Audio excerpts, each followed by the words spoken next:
नमस्कार, आप देख रहे हैं चौकस भारत और मैं ब्रजेंद्र।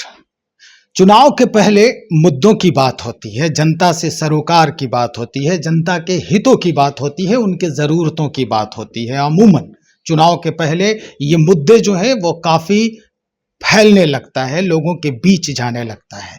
लोकसभा चुनाव में आपने देखा होगा कि जितनी भी पार्टियां हैं अपने अपने स्तर से कोशिश थी उनकी कि हम अपना ज़मीन अपने लोगों को अपने करीब बना के रखें।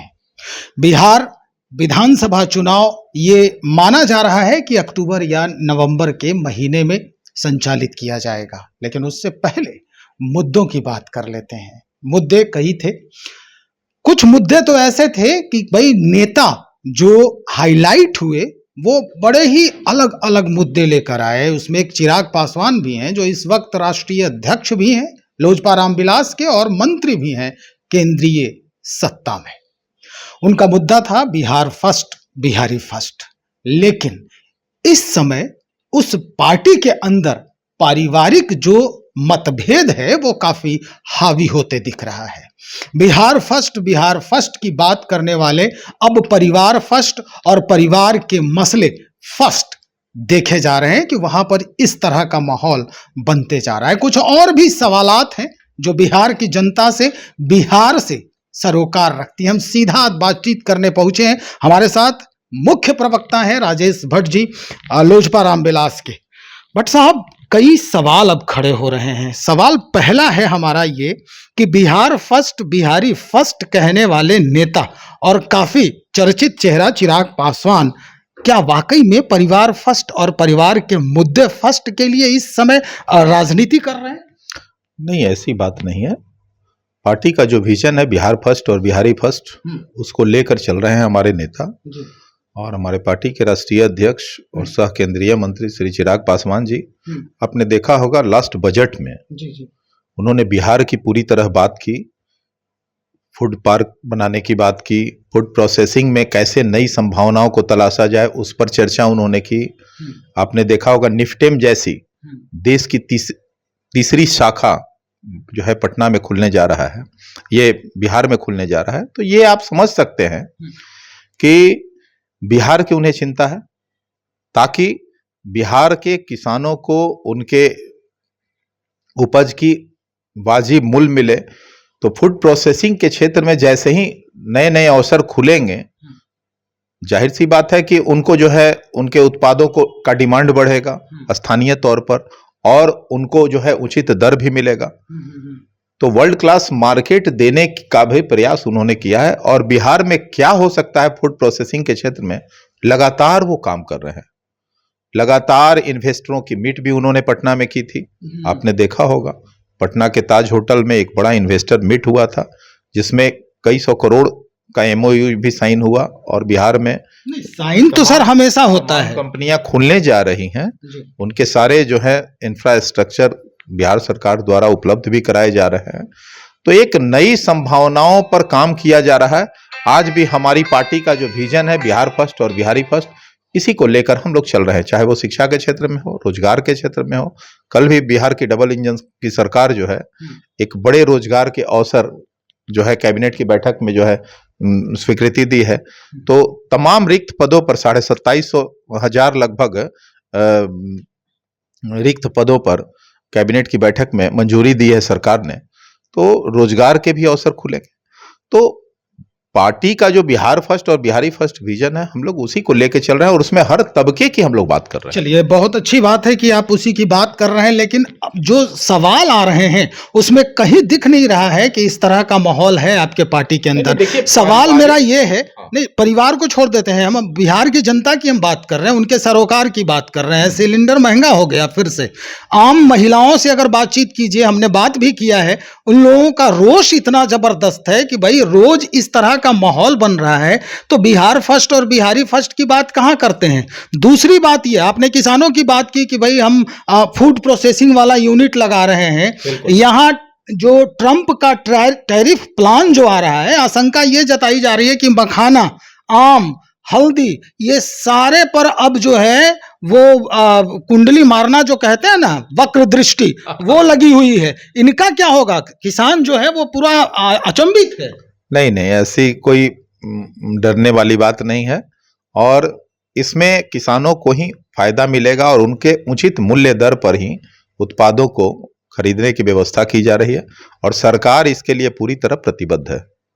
आपने कहा अभी कि किसानों की बात, गैस चूल्हे की बात।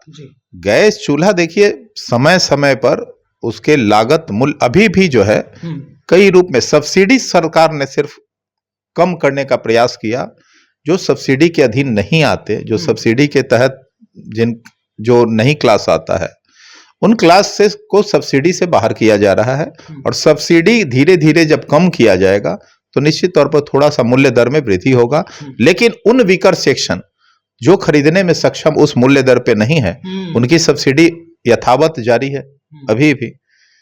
तो इससे बहुत ज्यादा कोई फर्क नहीं पड़ने को है, इकोनॉमी पे कोई फर्क नहीं पड़ने को है। एक तरफ देखा जा रहा है कि कल ही कैबिनेट में, नीतीश कुमार के कैबिनेट में मंत्रियों के सैलरी में इजाफा किया गया है ना? ये तो मालूम ही होगा आपको भाई।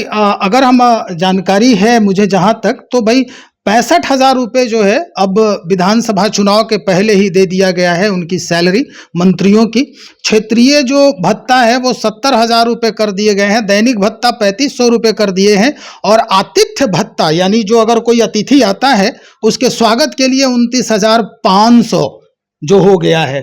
एक तरफ मामला ये है कि बिहार की जनता सिलेंडर खरीदने के लिए त्रस्त है, स्थिति यही है। दूसरे तरफ ट्रंप का टैरिफ जो है वो आशंकित कर दिया है लोगों को कि जो हम मखाना उपजा रहे हैं, हमारी जो पहचान है, हम जर्दालू आम उपजा रहे हैं, हम इसका फसल जो है इतना खर्च करके दे रहे हैं जो निर्यात होता था अन्य देशों में, अब उस पर टैरिफ लगेगा और ये हमारा कहीं का नहीं रह जाएगा। इसमें जो स्थिति बनेगी, और दूसरे तरफ इस तरह से सैलरी बढ़ रही है, तो आप यही कहना चाहते हैं कि हमारी तो ऐसे मजे में कट जाएगी, आपका क्या होगा जनाबे अली? नहीं नहीं, ऐसी देखिए बात नहीं है। बात है कि विधायकों का जो वेतनमान था अभी भी मैं कहता हूं बहुत ही कम है। एक जनप्रतिनिधि को क्या क्या समस्याएं हैं उसकी जिंदगी में, आप देखते होंगे। तमाम जो जनप्रतिनिधि हैं अपने अपने क्षेत्रों में प्रतिदिन लगभग जाते हैं, क्षेत्र की जनता उनके घर आते रहते हैं। निश्चित तौर पर अभी 65,000 रुपए की आपने बात की, 65,000 बढ़ा के वेतन किया गया है। तो आप समझ लीजिए कि 65,000 आजकल एक क्लर्क का वेतन है। तो क्लर्क के जिंदगी में विधायक जी भी अगर जी रहे हैं तो इसमें मैं समझता हूं कि किसी को कोई ऐतराज नहीं होना चाहिए। और समय समय पर तमाम कर्मचारियों का भी वेतन वृद्धि होता है। बहुत दिनों से यह वेतन वृद्धि जो है लंबित था। कैबिनेट के डिसीजन के द्वारा इस वेतन वृद्धि को जो है मंजूरी दी गई है। तो मैं समझता हूं कि 65,000 आप बता दीजिए। क्लर्क का 65,000 ही है सर, तो उसको आतिथ्य भत्ता नहीं मिलता है, उसको यात्रा ना, उसे क्षेत्र में नहीं जाना पड़ता, उसको गाड़ी नहीं चलाना पड़ता। 25 रुपए किलोमीटर के हिसाब से अलग मिल रहा है। नहीं ठीक है, देखिए अभी भी मैं कह रहा हूं कि विधायकों का वेतनमान जो है वो कम है। अच्छा। कम है। जितना उनके खर्चे हैं, ईमानदारी की बात मैं करूं तो उनके कम है। वेतनमान जो वृद्धि हुआ है बहुत उचित समय पर हुआ है और उचित किया गया है, ये कोई बहुत ज्यादा नहीं है। एक क्लर्क के बराबर अगर विधायक को वेतन नहीं मिलेगा तो क्या वो पूरी ईमानदारी से काम कर पाएंगे? क्या जनता की समस्याओं का निराकरण और जनता के साथ न्याय कर पाएंगे? ये एक बहुत बड़ा सवाल है और यह मैं समझता हूं कि कोई प्रश्न इस पर नहीं खड़ी होनी चाहिए। और बिहार की जनता ने तो प्रश्न इसलिए खड़ी हो रही है कि आम जनता त्रस्त है और यहाँ वेतन वृद्धि हो रही है, पहली बात ये। दूसरी बात ये, आपके पार्टी के जो राष्ट्रीय नेता हैं चिराग पासवान राष्ट्रीय अध्यक्ष हैं, टैरिफ के जो ये ट्रंप के टैरिफ प्लान जो है इस पर काहे नहीं बोल रहे हैं कुछ, कि हमारे बिहार का, बिहार फर्स्ट, बिहारी फर्स्ट की बात करते हैं। और मखाना जो है ये किसान जो है संशय में है, आशंकित है कि अब क्या होगा हमारा। कुछ नहीं होगा, उन्हें आशंका की बिल्कुल जरूरत नहीं है। भारत सरकार किसानों के प्रति प्रतिबद्ध है और किसानों के हित की इसमें बात होगी। किसानों को उनके उचित मूल्य पर ही उनके उत्पादों की खरीदारी की जाएगी, उनको और अंतर्राष्ट्रीय कहीं ना कहीं बाजार मिलेगा इस बहाने। इसलिए आशंकित और बिना भय मुक्त हो रहे। मतलब ट्रंप के भरोसे रहने की जरूरत नहीं, मैं कह रहा हूं कि उन्हें पूरी तरह भयमुक्त होने की जरूरत है। इस डर से कहीं आशंकित ना रहें, उनके हित में ही ये फैसला होगा। चलिए, बहुत शुक्रिया जानकारी देने के लिए। तो यही कुछ सवाल थे हमारे कि भाई परिवार के जद्दोजहद में तो फंस गई है पार्टी। मामला सामने आ रहा है, क्या चिराग पासवान बिहार के आम जनता के लिए भी सोच रहे हैं? तो भाई मुख्य प्रवक्ता ने, राजेश भट्ट साहब ने स्पष्ट कर दिया है कि हमारे नेता बहुत कुछ सोच रहे हैं बिहार के किसानों के लिए। अब पटल पर क्या है, मुद्दे क्या होते हैं चुनाव के, ये तो समय ही बताएगा। फिल वक्त इतना ही, हम और भी लोगों से बातचीत करते हैं और उसके बाद फिर आपके समक्ष हाजिर होंगे। बने रहिए, बहुत शुक्रिया आपका।